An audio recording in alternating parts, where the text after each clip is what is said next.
The Prime Minister today said that this is a media release in search of a policy. So how will the $21 billion be spent? What new equipment will be purchased?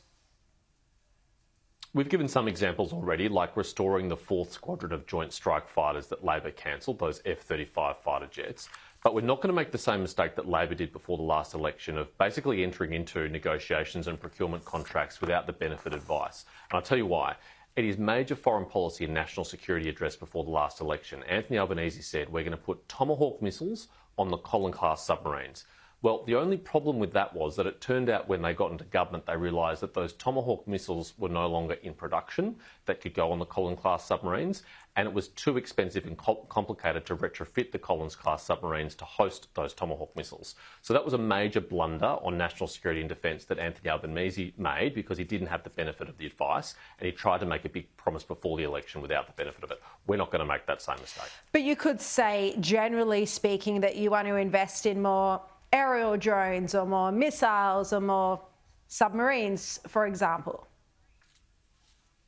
That's right, Sharri, and we have said all of that. We've said that we're going to be investing in more guided weapons, including missiles. We said that we're going to be investing in lethal drones. We said we're going to be investing in upgrading our defence bases and facilities, because right now they're at grave risk of not being ready for AUKUS in just 2 years' time, when we're supposed to be receiving the first rotational US submarine, Virginia-class submarines at Fleet Base West in Western Australia. If we don't get that base up and running, if it doesn't have the, if it's not ready to receive them, then we will have failed at the first AUKUS hurdle, and that's because this government's failing to put the money in that it needs to.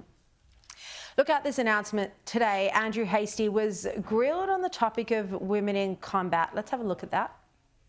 Our coalition policy is that all combat roles are open to women. The one thing that we will insist on is high standards, because in combat there's no points for second place. So we need to be able to win every fight that we go into, and that's why we'll uphold high standards. Thank you. Are you saying that women have lower standards? Is that what you're saying? Hardly. It's hardly what I'm saying. I'm saying we have one standard. And it went on that questioning. Now, James, I'm a feminist, but this isn't a case of gender bias. I mean, the reality is that most men wouldn't qualify for the SAS because of physical strength, let alone women who are, for the most part, but not all, biologically simply not as strong.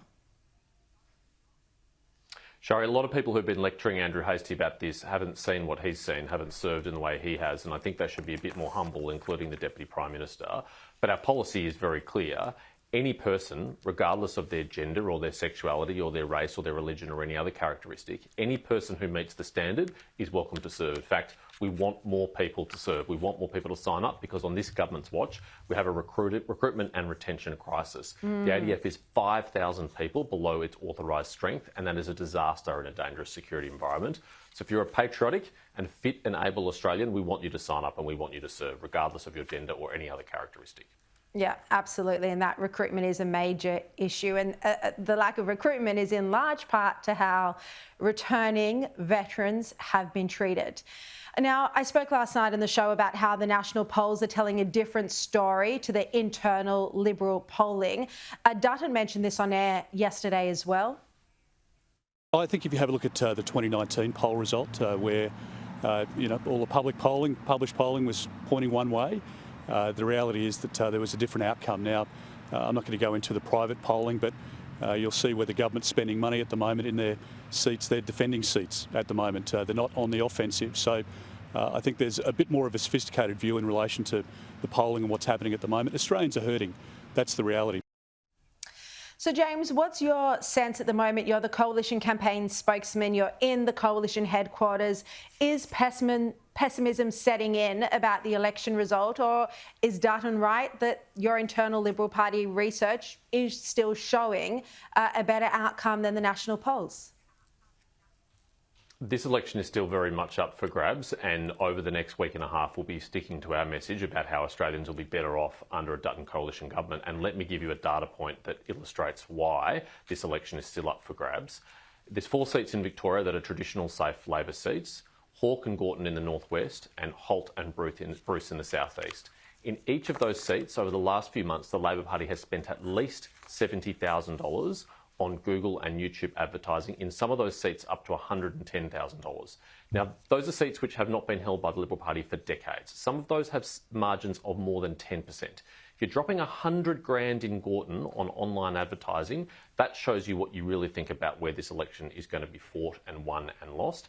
And I've never seen a government seeking a second term in office have such a defensive posture and be spending so much money and time and effort trying to hold traditional safe Labor seats. That tells you what Labor thinks about where this campaign's really at.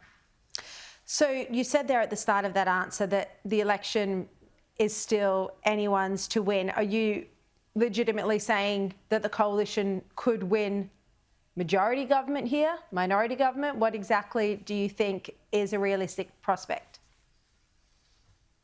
I'm not going to get into the dangerous game of specific predictions, Sharri, but to suffice to say, this government has not sold the deal with the Australian people. They have not convinced the Australian people that they deserve another 3 years, and for good reason, because their performance in their first 3 years has been so abysmal. It's not going to get any better in their next 3 years, should they be lucky enough to have that, particularly if they're reliant on the Greens and the Teals, as they likely would be in a hung parliament scenario. So Australians do have a choice to make over the next 10 days. And they should really seriously contemplate what their future would look like under Anthony Albanese, with Adam Bandt as a co-pilot, with the Teals as co-pilots. Just think about what that'll mean for the economy, for our national security, for our place in the world. Absolutely. I spoke about that at the start of the show. Very worrying prospect. All right. James Paterson, thank you very much for your time.